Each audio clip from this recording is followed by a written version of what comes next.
कवि सम्मेलन देख देख के घर की शीला देवी को शेरो शायरी का बुखार चढ़ गया था। अब वो सीधे मुंह किसी को जवाब ही नहीं देती थी। उनके पति और उनका बेटा तो काम करने घर से बाहर चले जाते थे और उनकी शायरी झेलनी पड़ती थी बहू रेणु को।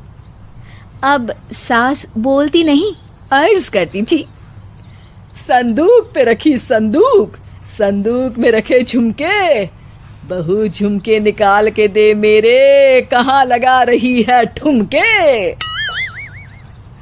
माँ जी, झुमके तो आपके निकाल दूंगी मैं, लेकिन आपके दिमाग से ये शायरी का भूत कैसे निकलेगा?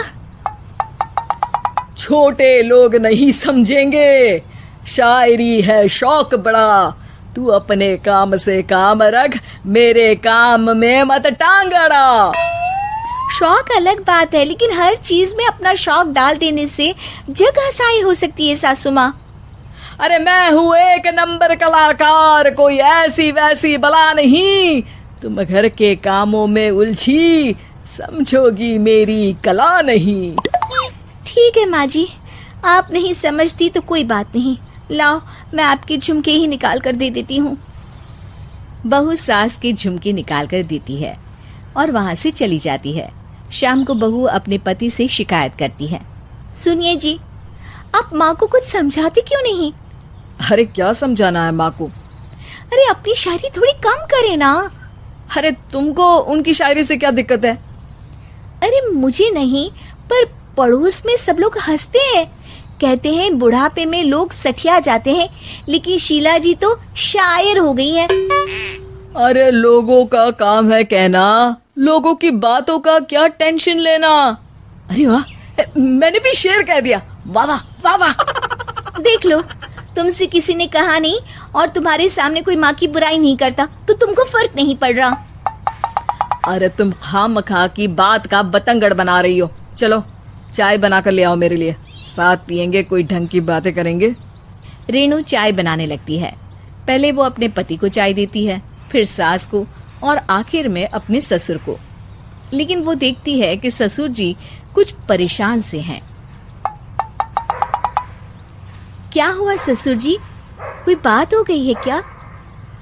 अरे तेरी सास बात बात पे शायरी करती है। कल मैंने पूछा कि खाना खाया तो तेरी सास ने क्या जवाब दिया पता है? अरे गलती की और आरोपी ने कोड़े खा लिए फटाफट, खाना तो नहीं पर पकोड़े खा लिए झटाझट। अब बता क्या जवाब दूं इस बात का? वो तो सभी से शायरी में ही बात कर रही हैं, मुझे भी समझ में नहीं आता कि क्या करूं मैं। बेटा उसको उसी की भाषा में जवाब देना पड़ेगा।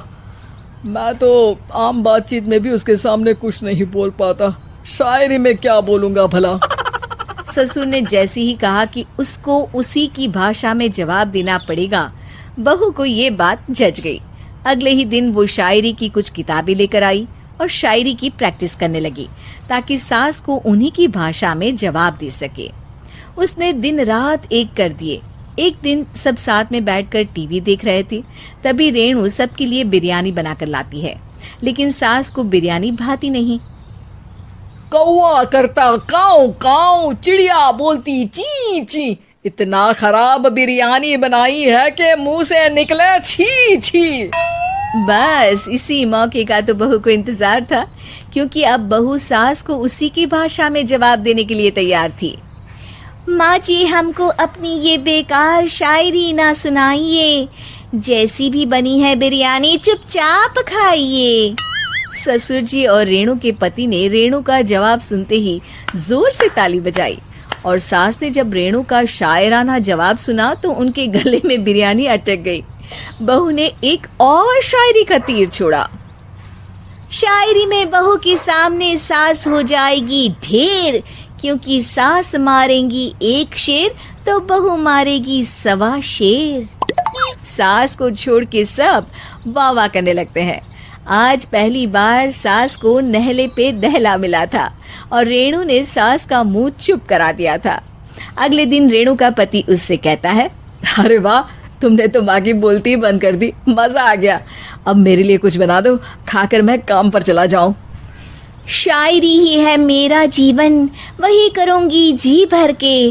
नौकरानी रख लो कोई, काम नहीं करूंगी मैं घर के। अरे तुम क्या माँ जैसी हरकतें करने लगी, सीधे सीधे बात करो ना। हो गई कल शायरी, रोज थोड़ी ना करोगी। शीशी भरी गुलाब की पत्थर पे फोड़ दो, जो मुझे शायरी से रोके उसके कान मरोड़ दो।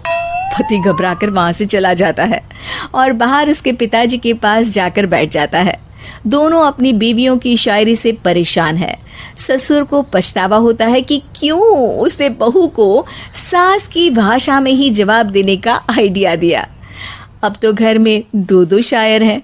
दोनों एक साथ दुखी स्वर में कहते हैं, हम दोनों की ही बीवियां जब से शायर हो गई है, क्या बताएं, जिंदगी एक फटा हुआ टायर हो गई है।